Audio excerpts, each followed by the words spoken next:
Hi, everybody. Welcome to the interview chair brought to you by Canine Chronicle TV and Pro Plan and Dog Show Tips. This week on the chair, we have Mike MacBeth. More royalty. We're so lucky here. Sit back and enjoy this interview with Mike.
Hi, everybody. Welcome back to the interview chair with Will Alexander. Today we have Mike MacBeth, Dandy Dinmont Terrier breeder, Albury judge, journalist. Kennel name is Gloms, and she's going to explain that to us afterwards, how she came up with that. Hi, Mike. How are you? I am well, thank you. It's good to see you. Enjoying retirement. I just saw you judge a dog show. I know, but that was the very last time I'll ever enter the ring, Will. The very last time? Very last time, yes. Oh, no. What are we going to do? I will rest on my laurels. Okay. Well, those are pretty big laurels. All right. Weather's okay up there right now? Oh, we have a blizzard at the moment, but yeah, it's okay. Oh, yeah. It's snowing here a bit. It's going off and on, but yeah, it'll go away. All right. Tell me how you got started in the sport of dogs. My father died when I was 7 years old, and my mother had been a war bride, and my father was Canadian. He served with the Canadian Army. In fact, he commanded the signal raids at Dieppe, and. Oh. And so my mother came over, obviously, and when he died, her friend said, "You need a hobby. Why don't you get a show dog?" Because they had show dogs. And so my mom had a Scottie when she was a child. And she thought, oh, okay, I'll get a Scottie, which she did. And then I started getting dragged around to dog shows. And where were you at this time? Ottawa. Where were you living? Yeah, we were with the Ottawa Kennel Club. Okay. And because of our exposure to terriers, we saw one picture of a Dandy Dinmont. And my mother said, that's it. The dog called Waterbeck Watermark.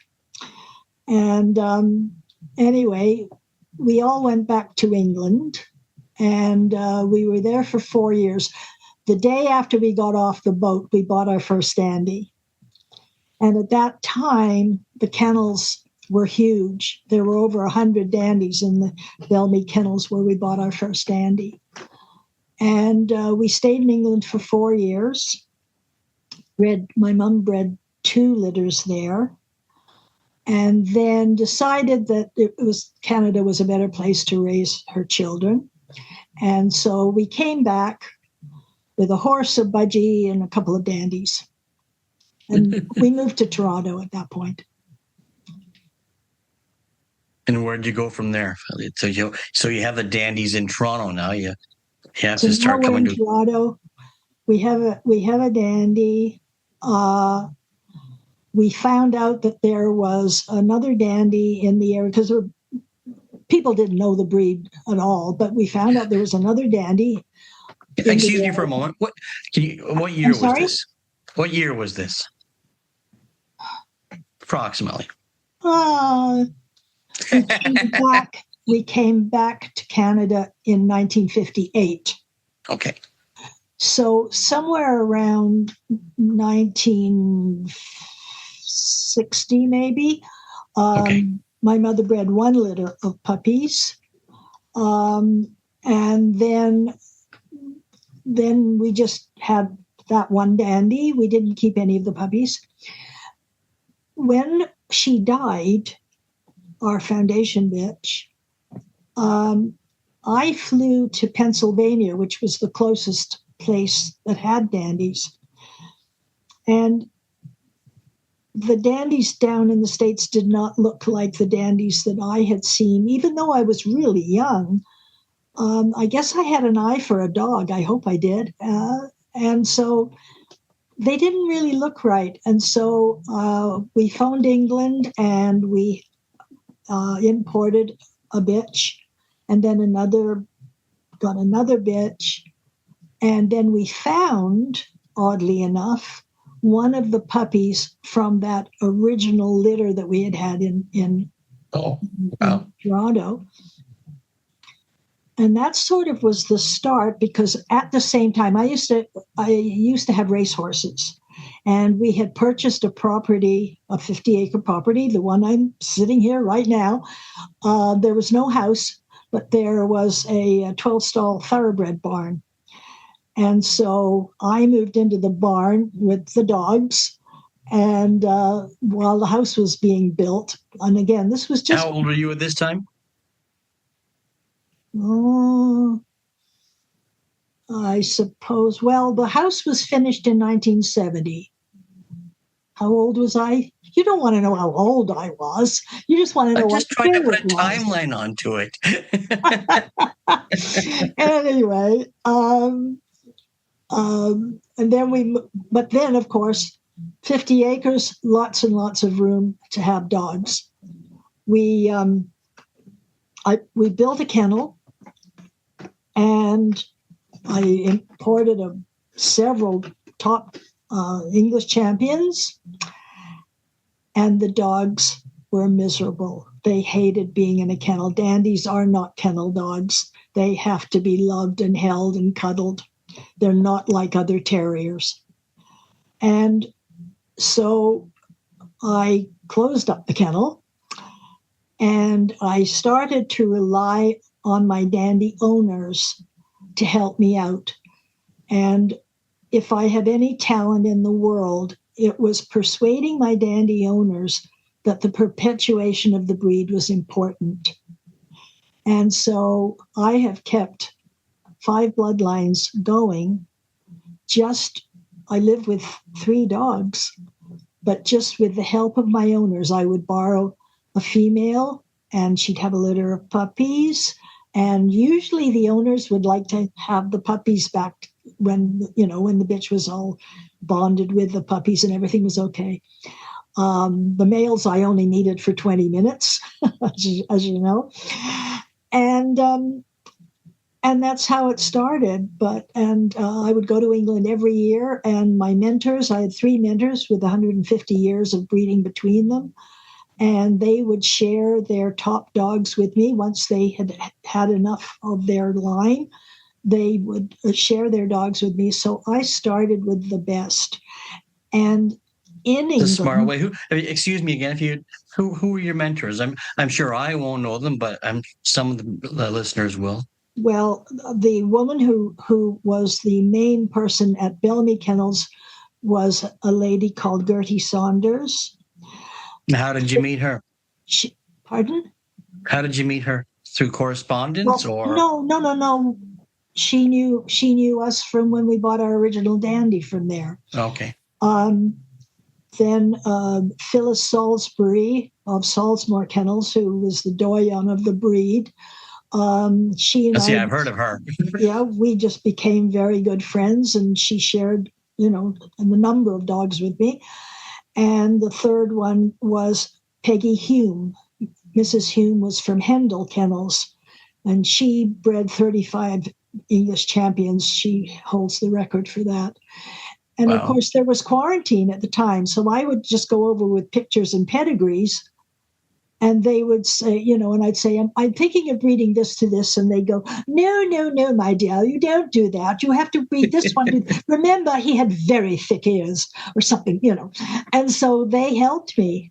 And the other thing that was unique over here is that people in Britain didn't travel a lot in those days, in the late 60s, early 70s.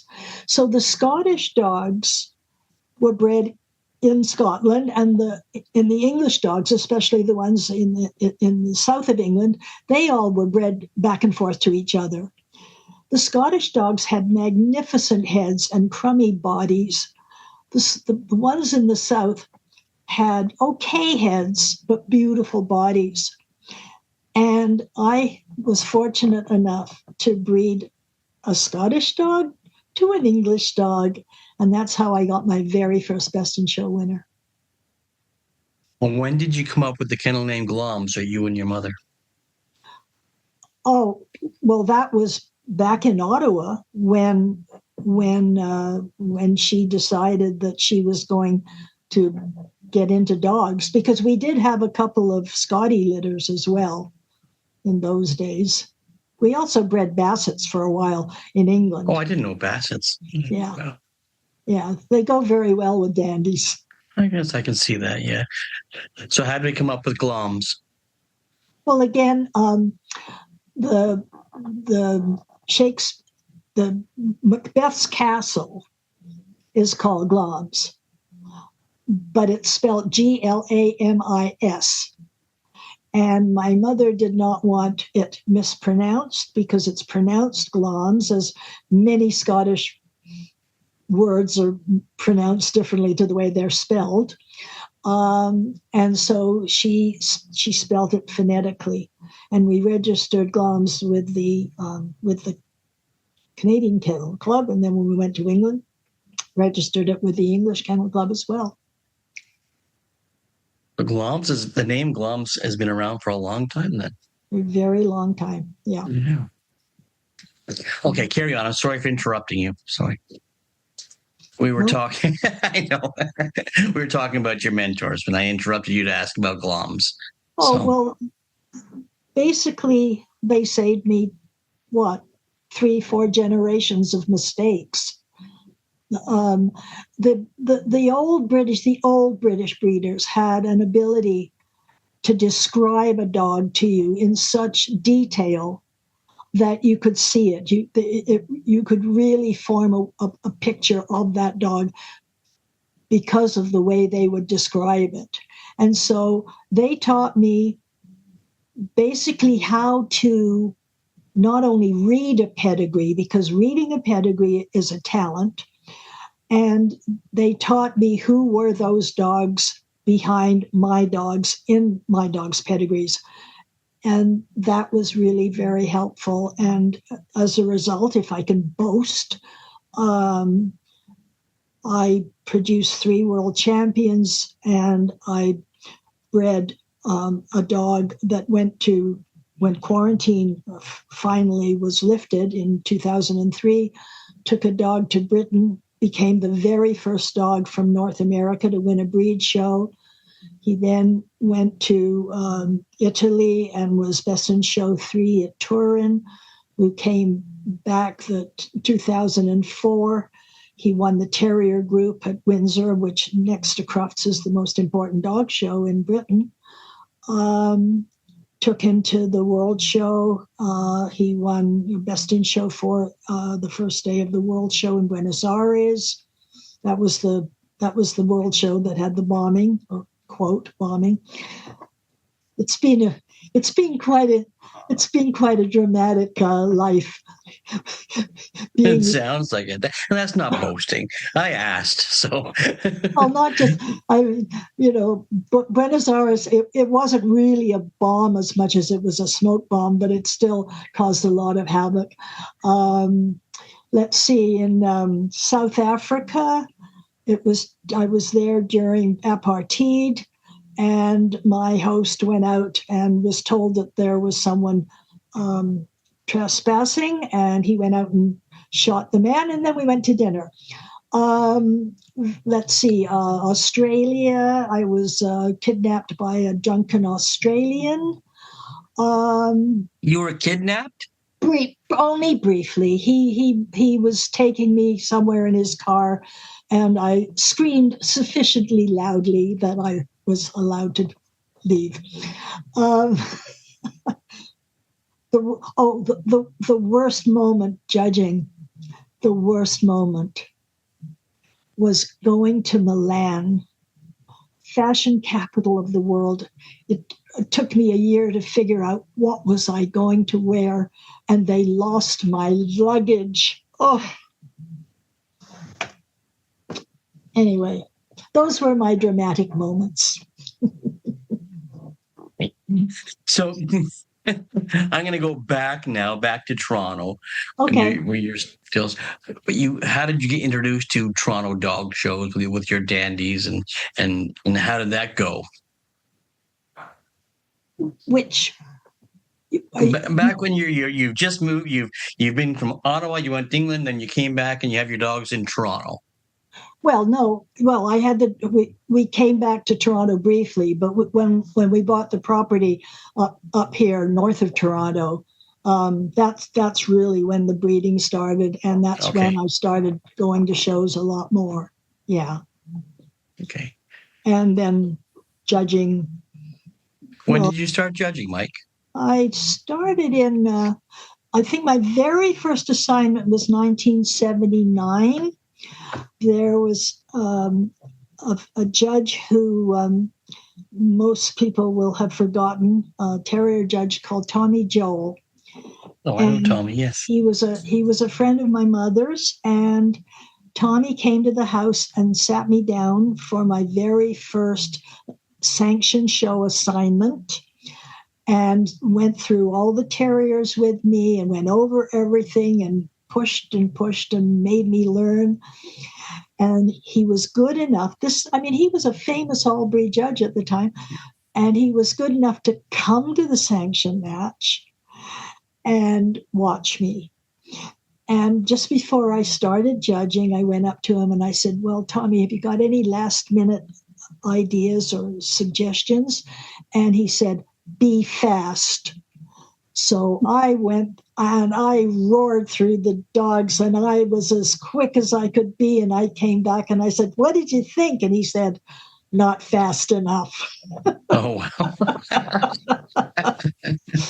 I think he was just bored watching a sanction match. When was your first sanction, like your first dog show as a judge? Oh, my very first dog show was in Montreal. I did half of the terrier group. And that was an experience because there are a couple of things. First of all, I only did, as you know, the first half of the group. So I went up to L. When I got to wire foxes, in came the great Peter Green. Peter had been my handler for quite some time. And I said to him, "What are you doing here?" Because he put the dog on the table. And he said, "I'm here to support you," which I thought was really nice. Now, he won 3 Best in Shows, by the way, but that's not part of the story. But what was interesting was that when we got to L, in came a blue Lakeland. And it was gorgeous, but it was blue. And my mind went absolutely blank. And I couldn't remember whether blue was a correct color or not. And I had to look at the book. And I looked at the book, and yes, it was okay. Blue was okay. And I gave the dog the breed.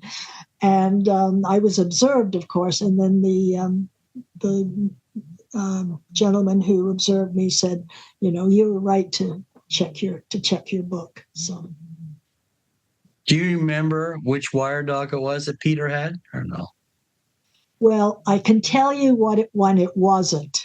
It was not. It was not Galzel's Excellence, which I still think was the greatest wire of all time. absolutely. Well, 79, I'm thinking maybe Sunnybrook Spot We On, had maybe. another one called Spot On was quite a well-known dog, but when my Dandy was down with him, apparently one day he wasn't thinking and he put the Dandy right in the same, Oh, no. the same crate as Spot On, but took him out very, very quickly. But Andrew apparently used to take Stanley and play with him. Andrew was a child at the time, Peter's son. Now he's an old man. I'm actually interviewing Andrew in a few weeks. We've already spoke about it, so yeah, I'll bring up that story. So you've judged half your group. So I did half my group, and I kept going. I did not rush through like people are doing today.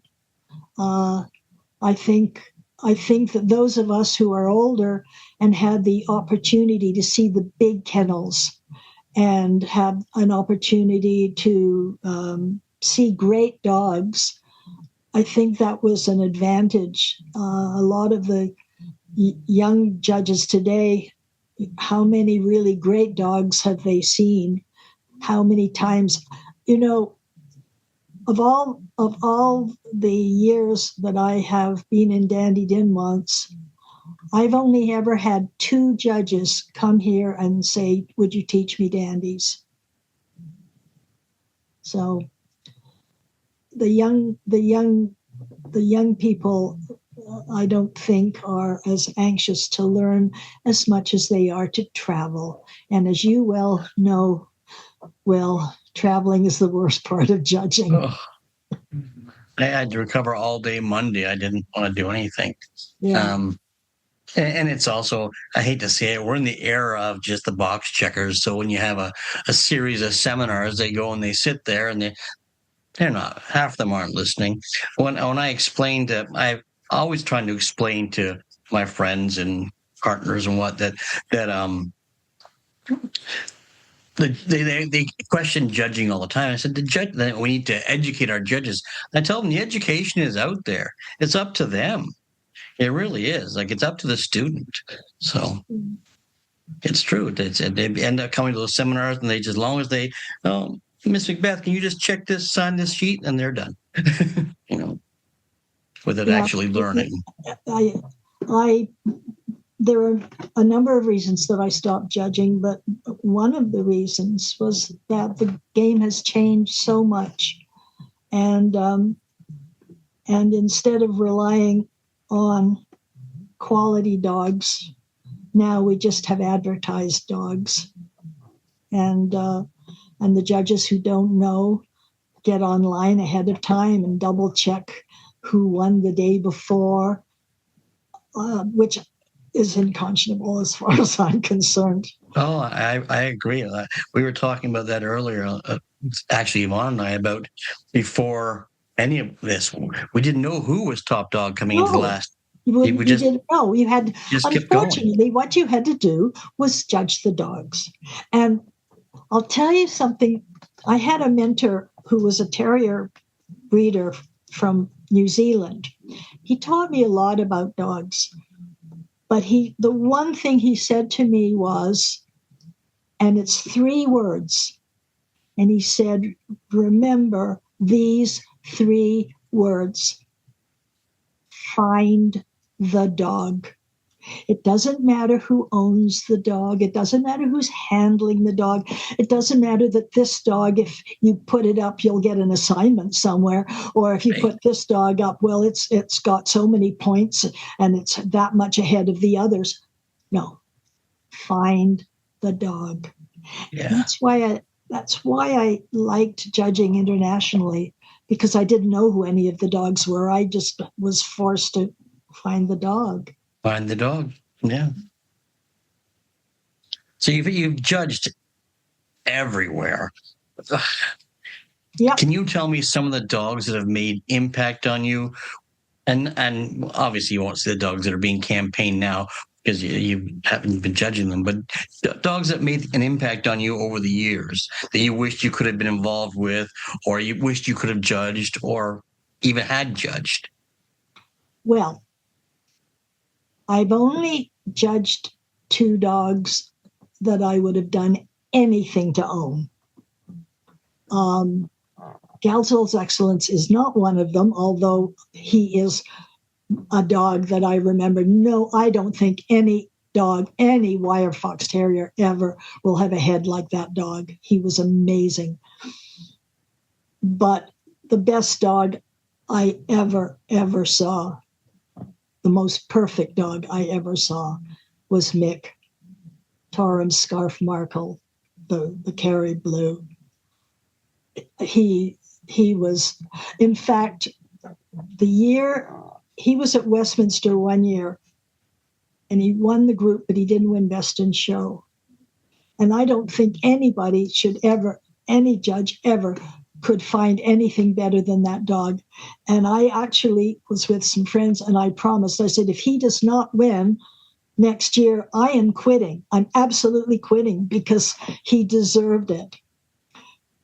The other dog, if you have time for a kind of lengthy anecdote. Yes, for sure. The other dog that I would have had in a moment was the great Argentinian dog, Bon Bon, the Dogo Argentina. I was judging Sika Lamb, which is, as you know, Sika Lamb is South America's version of the World Show. And it moves around every year, like the World Show does. And so it's basically the most important show in South America. And there was a huge panel of international judges. And I had seen Bon Bon the first day. It was a 4-day show with the culmination the final day. And it was being held in Bogota, Colombia. And this dog so impressed me. And I was not judging dogos. The first day, a Labrador Retriever won. The Colombian Labs are very, very good. Second day, I think it was another Lab.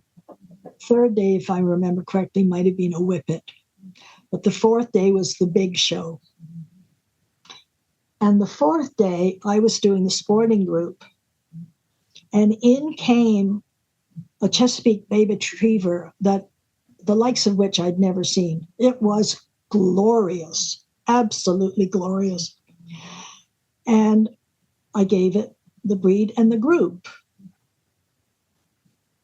Best in Show was being judged by the great, great man of Colombian dogdom, Herman Garcia. Herman had cancer. It was his final assignment ever. Everybody knew. In fact, he did die not that long after Sika Lamb. And so, as you know, there are 10 groups. And the handlers lined up. And Herman, when it started, Herman went over, and they each one shook his hand, kissed his hand, bowed to him, because he was such a great, great dog man. And because Sika Lamb is so full of dogs from all over South America, you've got all these sections that are screaming, for their dog and whatnot. But it was clear that there were really only 2 dogs that were worthy. And at one point, Herman brought each of the dogs. He did the normal judging. Then he brought 2 at a time out and took them up and back, this long, long ring. And he did all the others. And then he took Bon Bon and the Chesapeake. And the Chesapeake was being shown by Santiago Pinto, who was one of the top handlers in Colombia at the time. And he took these two dogs. He asked the two dogs to go together down and back. And this was after dark, and so it was lit. And there was a spotlight. And the dogs went down and back, and the two dogs stood in the spotlight together. And I still have chills remembering it. It was so exciting. They then went back, and Herman looked one more time, and the place, although there had been screaming up until then, the place went absolutely silent, allowing Herman to make his decision. And he called up number 5, number 4, number 3, and we all knew it was between the two. And he chose the Chesapeake for Best in Show, a dog that had not been considered the other 3 days, and Bon Bon was reserve. I went up to Santiago and congratulated him, and he said, "Mike, thank you, thank you." And I went to the handler, and something I never do, I put my arms around his neck, and I said, "I'm so sorry." And he said, no, it's okay. And I said, "No, I am so sorry." Because if I'd put up anything but the Chessie, I think Bon Bon would have won Sikalam.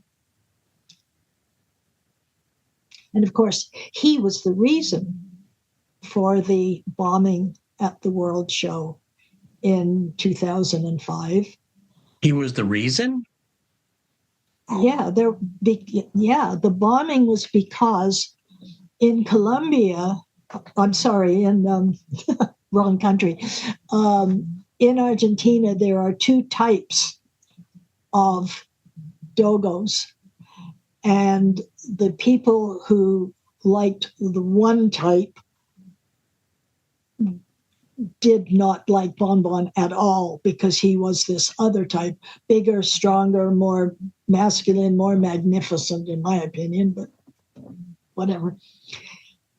And they knew that just because of the way the judges were scheduled, if Bon Bon won the breed, for sure he would win the group, and for sure he'd win Best in Show. And that's why they threw the smoke bomb in the middle of the ring. And it was very scary. I wasn't there. I was lucky. I was in the hotel. But it was very scary. People were, grabbing their dogs and rushing outside. And then a decision had to be made. And that was a very painful decision. But it was decided that the Dogo Argentinas were not to be judged at the World Show. Wow. At their own I didn't show. know that story. Yeah. Crazy story. Yikes. Then where do you go from there? Well, exactly. I mean, when you've had experiences in all these various countries, after a while, you know when it's time. You know when it's time. So tell me about your book. I can see it over your shoulder. Oh, thank you. Thank you. Well, the most important thing is that, I've been an all-breed judge. I've judged in over 30 countries.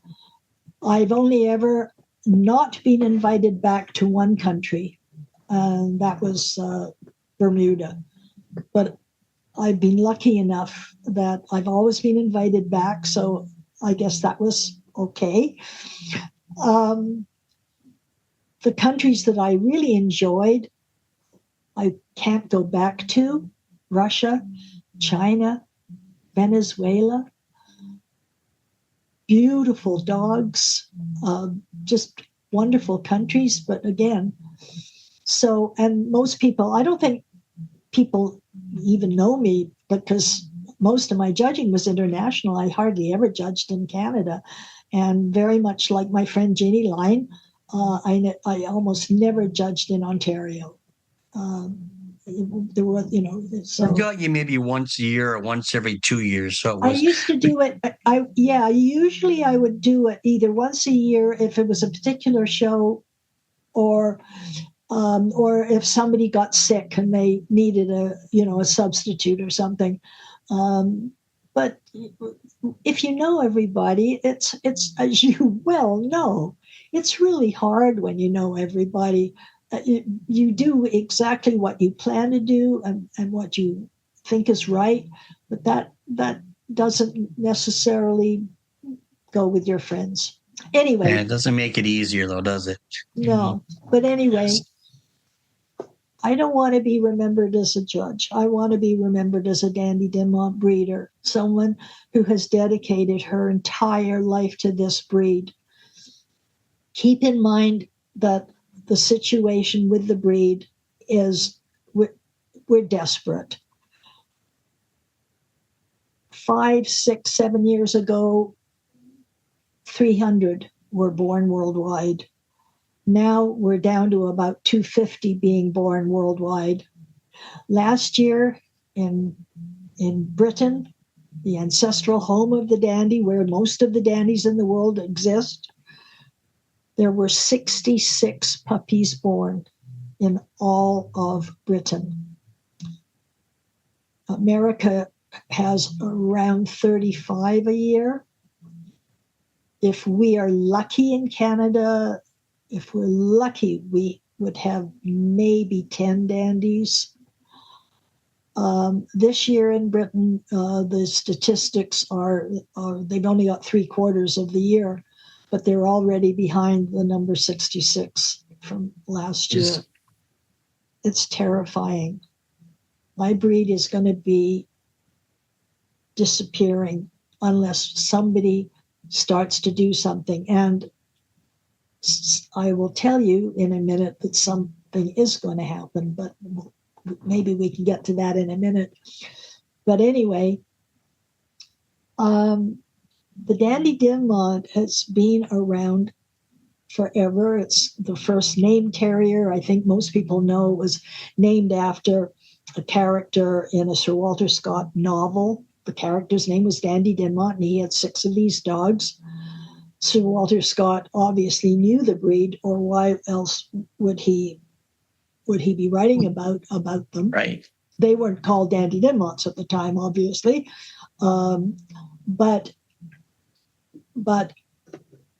the very first breed book ever dedicated to a single breed is The Dandy Dinmont Terrier by Charles Cook, written in 1885. I just got back from Britain because the Dandy Dinmont Club just celebrated its 150th anniversary, second oldest dog club in the world. And because everybody's going to say, well, what's the oldest? It's the Bulldog Club.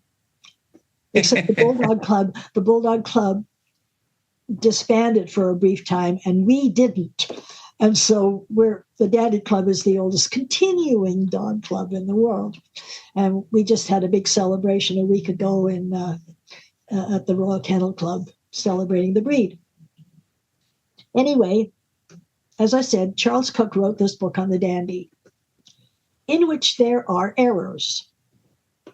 Then there was a second book written in 1954, who copied all the errors from Charles Cook's book. But one of the things that people know for sure that is not an error is that in 1704, there was a man called Willie Allen who was born, who had the most famous dandies in the area. The dandies at that time were used for hunting, as you know. The reason they were so popular was because they were the best hunters, because the other breeds were bred to go down a hole, the smaller terriers to go down a hole, yap, yap, yap, scare the animal out the other side. The dandy went down the hole, grabbed the animal, pulled it out and killed it. So it had to have stealth, and that's why the dandy is a quiet terrier as opposed to a less quiet terrier, diplomatic. Willie Allen had these wonderful terriers to the point that someone, the Duke of Northumberland, offered him a farm for one of his dandies. But Willie Allen was a piper, and he said, "Keep your farm. What will a piper do with a farm?" Because he made more money just selling his dogs off as hunters to the various estates, renting them actually. My point being, no one ever asked, where did Willie Allen get his dandies? Nobody ever asked. So during COVID, when we were all locked up, and keep in mind, I'm not only a journalist, but if I can boast, on these walls, I had 8 national writing awards for investigative journalism. I don't know that I was a good writer, but I was a very good researcher. And so I spent 2 years of COVID going through documents and going through as much as I possibly could to find out more about the dandy pre-1704. Because it's always bothered me, why is the Dandy Dinmont the only breed of dog with a white top knot? There's no other breed that has a head like that. Where did that come from? Where did they come from? So I did my research, and a dear friend in Britain who is a photographer and who's an art dealer who has access to lots of pictures and illustrations, the two of us put this book together. And it's called The Dandy Dinmont Terrier. What's it called? Oh, yes, the true story of Scotland's forgotten breed. And one of the things, there are 2 things I'm really proud of. I read all of Sir Walter Scott's correspondence, and that took ages and ages. And I put together his litters because he had to know about the breed to be able to write about them. Oh, exactly, yes. But nobody knew anything about him as a breeder. He was one of the most important breeders in the Selkirk area. And I was able to find this, and this is the only picture ever of one of Sir Walter Scott's dogs. That was one of my favorite moments. And the other one. How did you find this stuff, Mike? Masses and masses and masses of research. No kidding. The other thing that I'm really proud of is I think I know where the dandy came from, and I don't know if this is going to show up. There was a French dog that came over to Britain in the 1500s called the Talbot. If you can see this dog, it's long, it's low, it's got short legs, it's got a curved tail, a slightly curved top line, hound ears. And the Talbot was pure white. Wow. And the Talbot was a brilliant hunter. But that kind of a coat wouldn't work in Scotland. But if you were to breed the Talbot,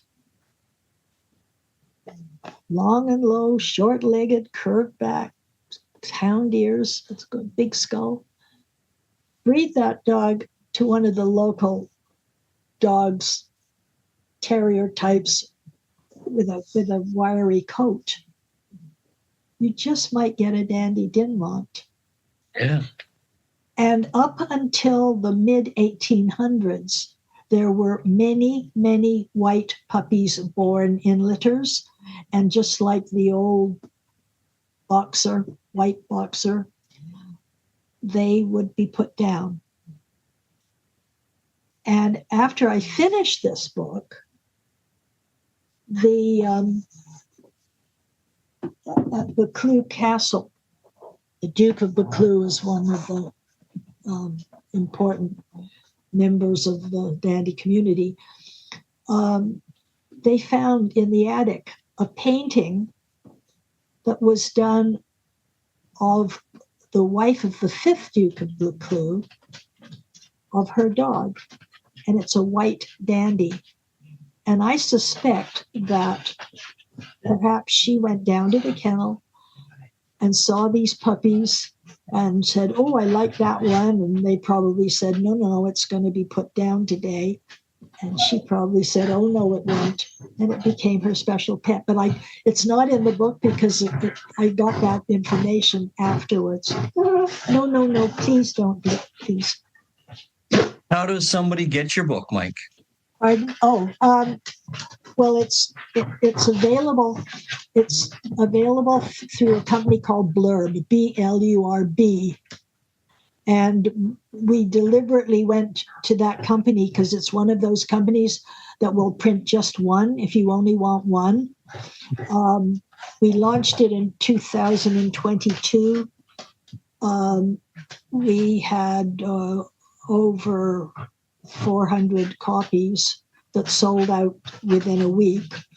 And then the rest of the sales have basically been people just ordering one at a time.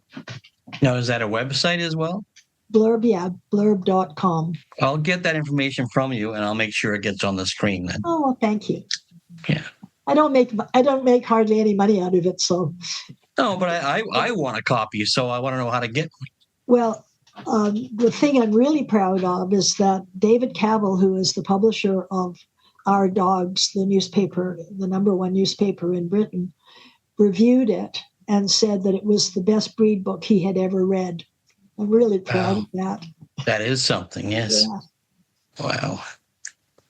How long did it take you to do that? Well, it took me your whole life you were doing it, but how did you research? I did it during COVID. Yeah. And then my friend Paul Keevil, who, as I said, we co-did this book together. He and I also, we're both so passionate about the breed and the fact that there isn't enough marketing for the breed, that when Sir Walter Scott's 200th anniversary of Guy Mannering occurred in 2015, he said to me, what's happening? Like, who's doing anything with the anniversary of the book? And I said, nothing, nobody. And he said, well, we've got to do something. I said, somebody absolutely. Should, yeah. So we organized a group of people. Well, we just told the world it was going to happen. And we were limited to 75 people because that's all Abbotsford, which is Sir Walter Scott's home, would allow us in. But we had people from all over the world come to this little anniversary. And so we realized that, hey, we've got to do more of this. So in 2017, it was going to be the 175th anniversary of Old Ginger. And when we were doing the book, we discovered that Old Ginger it's very difficult to explain Old Ginger. He's not the father of the breed because the breed's been going on forever, but he was the first dog with an actual pedigree that we knew who the parents were. And he was born on June 6th, 1842, at the Haining, which is a big mansion in Selkirk. And when we went there, after some research, we discovered that Old Ginger's kennels were still there. They were in terrible shape. They were literally falling down, but they were there. And And so we decided that we had to have an occasion, a birthday party for old Ginger, his 175th birthday. And me being me, I phoned Her Majesty the Queen's sculptor for Scotland, Professor Alexander Stoddart. And I said, Mr. Stoddart, I read that you feel that Scotland doesn't have enough statues. Well, we would like you to do a statue of a Dandy Dinmont. I mean, this is really insulting because he has 30-foot statues in the Royal Mile in Edinburgh. And I'm saying, do you mind doing a dandy? But bless his heart, I flew over and met him. We showed him what a dandy looked like. He laid on his stomach, sketching, and he agreed to do Old Ginger. We then had to crowdfund it. We had the money within 3 months. Then we went to the Kennel Club and we asked them if they would match fund so that we could restore Old Ginger's kennel, which we had done. And it's there today. And it's the only place in the world where you can point to the father of the breed and say, this is where he was born. Because every single Dandy Dinmont on earth goes back to Old Ginger. Now, are there photos of all this in your book? Oh, yes. Yeah, there's a whole chapter devoted to that. And after that... is that the sculpture on the cover of your book? Yes. Yeah. Oh yeah. Can you hold it up again? That's Old Ginger. Oh, another funny anecdote. Okay. That's great. Oh my God. I flew over to approve Old Ginger, and when it was in just clay form, and I looked at it and I said, well, I think you've got to move the leg back just a little. So he had to unscrew this and unscrew that, and he moved the leg.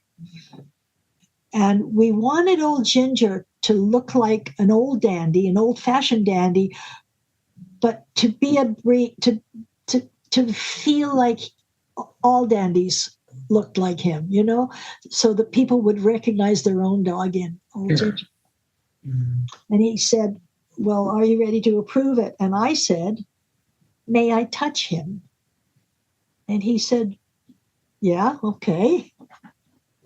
And I closed my eyes and I felt the neck and the shoulders and the rib cage and the loin, because that's what a dandy feels like, but I had to do it with my eyes shut. And he said it was the first time that anybody had approved any of his work with their eyes closed. That's good. So we then had the third and last of our events. We had a lot of people come. We had about 125 people from 12 countries come for the unveiling of Old Ginger. But our final event, again in Selkirk, Scotland, was when we also unveiled the book. And that event was basically originally to celebrate the 250th anniversary of the Gainsborough painting of the third Duke of Buccleuch with his dandy, 1770. You understand how old this breed is? The richest history of any breed of dog. All of this amazing history, which people don't understand or recognize. But anyway, I can't wait to read your book. Oh, well, make sure you get a copy. Don't worry. Anyway, we had, because of COVID, we had to put off this celebration for 2 years, but we finally did it. We had 250 people from 14 countries around the world. But here's what's really interesting, Will. The people who came mostly were pet owners. And what we learned is that the people who worry the most about the endangerment of the Dandy Dinmont are not the breeders. There's so few of them anyway, but it's the pet owner who loves people have lived with them and cares. Yeah. And we are going to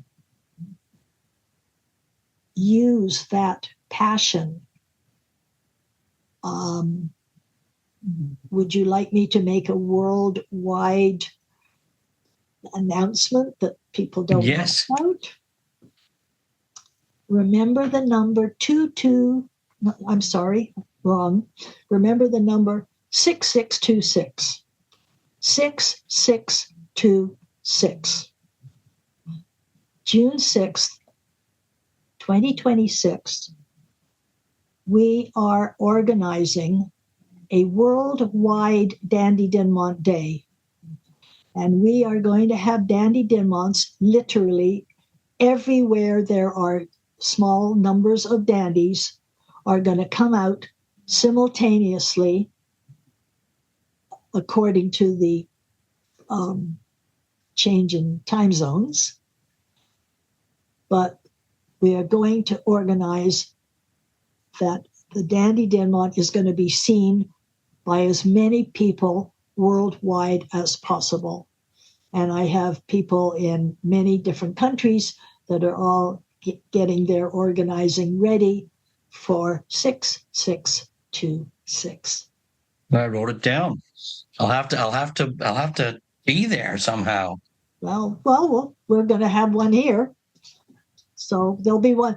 It'll be somewhere in Toronto. Obviously, we want it to be somewhere where there's lots of people, because we have two problems. The same problem that many other breeds have. Number one, people don't know our breed, so we need people to learn more about them. And yet we don't have enough breeders to fulfill the market if it becomes a market. Right. And so we have to have breeders at the same time. And if there's anyone out there that would like to change breeds and would like to consider breeding Dandy Dinmonts, I will be there for you. I will mentor you. I will help you. I will do anything at all to try to keep my breed going, because I'm old now. I don't have a lot of time left. And if I don't do something now, Well, you don't look old. You look beautiful. Well, that's because you need glasses. But thank you. So that's a lot, Mike. You gave us a lot. So I ask, what's next? Well, I guess 6626 is next. 6626. Well, what's next imminently is I'm going over to Crufts. When I was in England last week for the anniversary lunch, I brought back a puppy because at my feet right now is my old girl. I only live with, a couple of dogs, and she's not well, and I'm going to lose her. And so I brought a puppy back. I'm going over to Crufts because I've been cooperating with a breeder for the last almost 20 years in Britain, the number one breeder in Britain. I would send her stud dogs. One of my stud dogs was the number 6 all breed stud dog in Britain one year. When you consider how many Labrador retrievers and whatever for a dandy to be number 6. There was not a dog show that year when his offspring were there that they didn't win the CCs. I sent another dog over, and he was the number 3 terrier stud dog. Anyway, we've been cooperating back and forth. And so I'm going over because one of her dogs that I got his first CC on him actually 2 years ago, is eligible for the Vulnerable Breeds competition. So I'm going to show him in that competition. And then I just judged, the last time I judged dandies was in Scotland last June. And I thought that was the last time I was ever going to judge. But then, of course, the Canadian Kennel Club Best in Show invitation came, and well, the rest is history. But I thought that that's what was going to be the last time I ever judged, and to judge dandies in Scotland, my ancestral home, their ancestral home, I thought that was pretty unique. And I didn't know the people or the dogs, but my dog CC was sired by a dog I bred that I sent to Spain. And then my best of breed was his daughter. And my best puppy was his granddaughter. Oh, wow. Who knew, you know? The puppy that I gave best puppy to was a Pepper, and there was a Pepper and a Mustard. And I put up the Pepper. I preferred the Pepper, but they were very close. But I've been asked to show the Mustard at Crufts this year as well. And if I'm lucky, I might bring her home. Oh, that could be exciting. We'll see. Yeah. All right, I have one more question for you since we're getting close. If you were to meet the 20-year-old Mike now, is there any advice you'd give Mike? Oh, that's a really interesting question, Will. It's not a question. I know whatever I answer, I'm going to regret because I'm going to come up with a much better one later. Like we can do part 2 at some point then. I'm not sure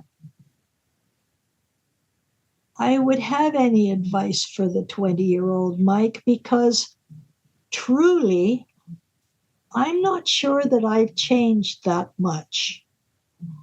I've always, when my first dandy died, and I was a teenager, I promised myself I would dedicate my life to the breed. And in my professional career, I was at a point where I had a TV show and I had a column, and I was a business writer, and I could have been very successful in my writing career, but that was never important to me. It was always the dandies. Wow. It was always breeding the dandies and trying to save the dandies, and I just hope that maybe one person that sees this, one person will say, well, maybe I wouldn't mind maybe having a dandy and helping the breed. And that's all I'm asking. Please help the breed. Don't let a 500-year-old breed disappear. It isn't right. My gosh. You are an inspiration, Mike. You really are. Thank you so much for doing this with us. It was my pleasure, Will. It was a great interview and Great so to much see you. information. I can't wait to read your book, and I can't wait till 6/6/26. I hope I'm there when I want to be. So make sure you keep me informed where it's going to be in Toronto. I'll keep you informed. Again, it's going to be somewhere where there's lots of public, and so they take lots of pictures on Instagram or whatever those whatever it is they do these days. Technological things that I know nothing about. But yeah, I'm going to do whatever I can from now on to promote the breed, to save the breed. Yeah. You are an inspiration. Thank you so much. You are so welcome, sir. Truly dedicated, truly inspirational. What a great interview. Thank you all. If you like what you're seeing here, make sure you press the like, share, and subscribe button, and we'll see you next time.